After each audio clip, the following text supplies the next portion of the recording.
भाई का सवाल है कि श्री कृष्ण जी को आम तौर पर भगवान माना जाता है, वो अवतार हैं। पहली बात तो ये है कि किसी को भगवान मानने से पहले हमें देखना होगा कि वाकई वो भगवान हैं। महाभारत में उनका तज़किरा मिलता है, उनकी 8 पहले जो है उनकी 8 बीवियाँ थीं। फिर जंग के बाद महाभारत में इस बात को मिलता है उनकी टोटल बीवियाँ 16,108 बीवियाँ हुई। उनकी औलाद भी थी, उनके भाई भी थे, उनकी बहन भी थी, और वो पैदा हुए थे और हुक्मरान थे वो एक। अब हमें जानना होगा कि श्री कृष्ण जी भगवान है, तो ना तो वो पैदा हुए होंगे, ना उनकी बीवी होंगी, ना औलाद होगी, ना ही भाई बहन होंगे। आइए हम हिंदू मत भी जो किताबें हैं उनके हवाले से जांचते हैं कि वो भगवान थे या अवतार। श्री कृष्ण को आमतौर पर बांसुरी के साथ देखा गया है। कृष्ण की ज़िंदगी की कहानियों और बयानात कृष्ण लैला के नाम से मंसूब है। उनका तज़किरा आमतौर पर महाभारत, भगवत पुराना और भगवत गीता में मिलता है। उनका तज़किरा फ़िलसफियाना, मजहबी और मुतकलमी मतों में किया जाता है। ऋग्वेद में है, अब हम जांचते हैं। ऋग्वेद में है जिल्द नंबर 1, किताब नंबर 1, सफ़ा नंबर 164, श्लोक नंबर 46। सच्चा एक है, भगवान एक है, और सच्चे लोग भगवान को मुख्तलिफ नामों से पुकारते हैं। 7 लोग भगवान को मुख्तलिफ नामों से पुकारते हैं, भगवान एक है। आगे लिखा है उपनिषद में अध्याय नंबर 6, श्लोक नंबर 1 में भगवान एक ही है, दूसरा नहीं है। श्वेता सीता ऊपर में उपनिषद में है कि अध्याय नंबर 6, श्लोक नंबर 9 में उस भगवान का कोई रब नहीं, उस भगवान का कोई वालिदैन नहीं, यानी कि उसका कोई पालने वाला नहीं है, उसके कोई वालिदैन नहीं है, ना ही उसके वालिदैन। आगे लिखा हुआ है अध्याय नंबर 4, श्लोक नंबर 19 में उस जैसा कोई नहीं।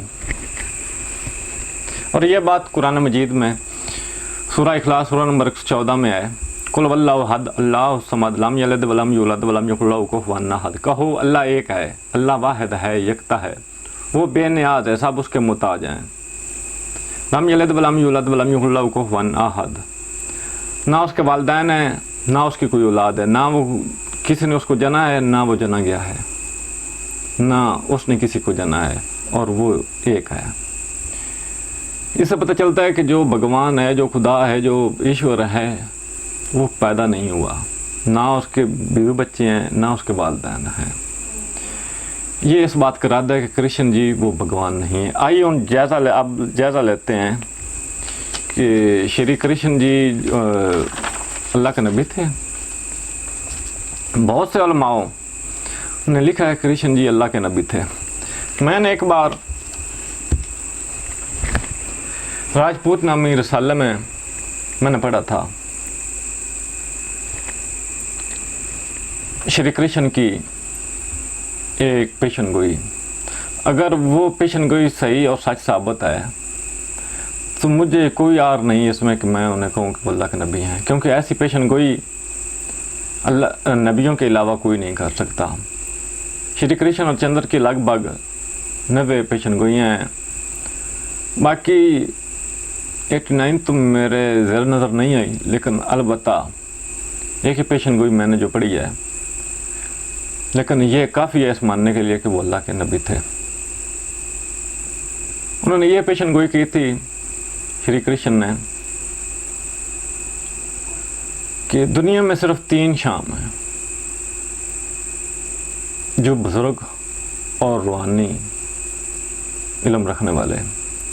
एक वो जो मुझसे पहले है, यानी कि हज़रत आदम अलैहिस्सलाम जो जिनसे नस्ल चली थी, और दूसरा मैं कृष्ण हूँ, और तीसरे वो जो मक्का में पैदा होंगे, उनके नाम के साथ 2 मीम होंगे। हम जानते हैं मोहम्मद सल्लम के नाम के साथ 2 मीम थे, और उनकी बीवी मेरी बीवी से ज़्यादा सदाकत वाली और बासलियत होगी। हम जानते हैं अगर ये पेशन गोई सही है तो कोई शक नहीं है इस बात में कि श्री कृष्ण अल्लाह के नबी थे। दूसरी बात तो ये है कि उन्होंने जो तालीम दी वो खुदा यकता की थी। आप वेद, ऋग्वेद के जो सामवेद, अथर्ववेद, यजुर्वेद, अगर आप इनका मुताला करेंगे तो आपको मालूम हो जाएगा खुदा एक ही है, दूसरा नहीं है। और उसमें नबी सल्लल्लाहु अलैहि वसल्लम का भी तज़किरा मिलता है। इंशाअल्लाह मैं जल्द ही आप लोगों के सामने बहुत सी हिंदू मत की किताबों में से ये आपके सामने पेश करूँगा नबी वसल्लम का पेशन गोइयाँ जो थी।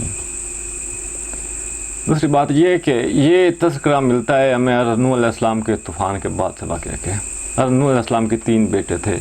इस बात को मैं अलहदा से मैं बयान करूँगा, वक्त की किल्लत बहुत कम है क्योंकि और लोगों के भी सवाल मौजूद हैं, उनको भी बयान करना है।